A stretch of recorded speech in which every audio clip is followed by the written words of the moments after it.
بسم اللہ الرحمن الرحیم۔ السلام علیکم۔ پاکستان کے دل لاہور سے خصوصی جرگہ لے کر سلیم صافی حاضر خدمت ہے۔ ناظرین، کل عمران خان صاحب اپنے لاؤ لشکر کے ساتھ لاہور کی طرف اپنی سونامی لے کے آ رہے ہیں۔ ان سے ایک دن پہلے میں بھی پاکستان کے دل لاہور پہنچ گیا ہوں، لیکن نہ میں سڑکیں بند کرنے کے لیے آیا ہوں، نہ دکانیں بند کرنے کے لیے آیا ہوں۔ یہاں میں اس صوبے کے حاکم یا وزیر اعلیٰ جناب میاں شہباز شریف صاحب کو چھیڑنے آیا ہوں، ان کو تنگ کرنے آیا ہوں۔ ان پہ جو اعتراضات ہے وہ ان کے سامنے لا کے ان سے جوابات لینے آیا ہوں۔ لیکن المیہ یہ تھا کہ جب یہاں ہم پہنچے تو پتہ چلا کہ وزیر اعلیٰ صاحب کی طبیعت انتہائی ناسازگار ہیں۔ ڈاکٹروں نے بھی انہیں منع کیا تھا کہ وہ آج کسی سرگرمی میں شرکت نہ کریں، اور اپنے معاونین بھی ان کو یہی کہتے رہے کہ وہ سامنے نہ آئے اور کیمرے کے سامنے تو بالکل نہ آئیں۔ ان کی جو آنکھیں آج آپ کو غیر معمولی طور پر لال دکھائی دیتی ہیں، یہ کل کے لاہور پہ حملہ آور ہونے والوں کے مقابلے کے لیے نہیں ہے۔ اس سے یہ مطلب نہیں لیا جانا چاہیے کہ ان کی آنکھیں بھی اسی طرح لال ہے اور خدا نخواستہ یہاں پہ بھی کچھ ماضی کے ناخوشگوار واقعات دہرائے جائیں گے۔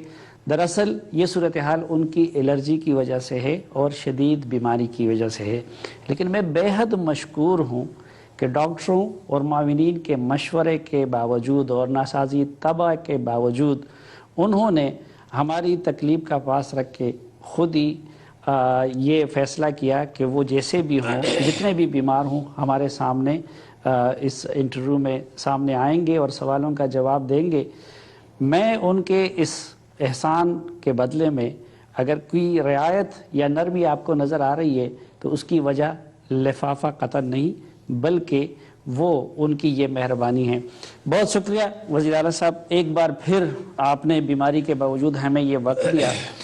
اور شروع میں تو یہ جاننا چاہتا ہوں کہ کل کیا ہو رہا ہے لاہور میں اور کیا تیاریاں ہیں آپ کے، کیا ارادے ہیں؟ شکریہ سلیم صافی صاحب، آپ نے اپنے پروگرام میں یاد فرمایا۔ کل کا جو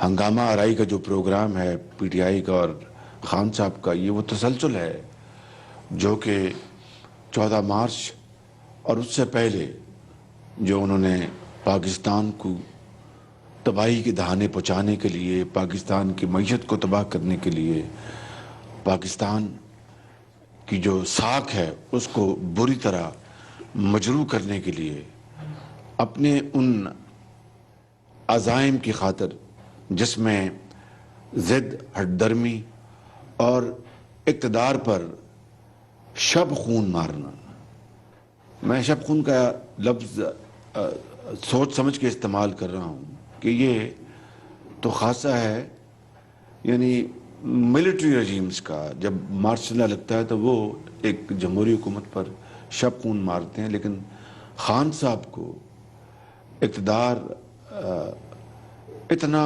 عزیز ہے کہ وہ اس کے لیے پاکستان کے وسیع تر مفادات کو بھی وہ قربان کرتے چلے جا رہے ہیں۔ مثال کے طور پر اس وقت پاکستان میں جو بجلی کی جو کمی ہے اور جس کی وجہ سے اندھیرے چھائے ہوئے ہیں، یہ ہمیں وسیع کے طور پر یہ صورتحال ملی۔ اس سے نپٹنے کے لیے وزیر اعظم نواز شریف نے پچھلے 1.25 سال 1.5 سال میں جو کوشش کی ہے ان کی حکومت نے، خود میں نے پنجاب میں ان کی سربراہی میں چین کے پچھلے 1.5 سال میں کوئی 1 درجن میں نے دورے کیے ہوں گے۔ فائدہ کیا ہوا جی؟ اب آپ کے گھر میں بھی یہ بجلی چلی گئی، ہم جنریٹر میں بیٹھے ہوئے ہیں جی ماڈل ٹاؤن لاہور میں۔ دیکھیے نا کہ اتنا بگڑا ہوا نظام، اس کو ٹھیک کرنے کے لیے تو آپ کو دن رات کام کرنا ہوگا، اور اس کے لیے پوری منصوبہ بندی کی جا چکی ہے، لیکن اس کے اوپر پے در پے وار کیے جائیں جو خان صاحب اور جو قادری صاحب نے کیے۔ دیکھیے، دشمن سے مقابلہ ہو تو پھر تو آدمی دشمن سے لڑتا ہے، یہ اپنے بن کر دشمن نما، میں سمجھتا ہوں کہ اس سے بڑا کوئی حادثہ اور کوئی ہو نہیں سکتا کہ انہوں نے 14 اگست سے لے کر آج تک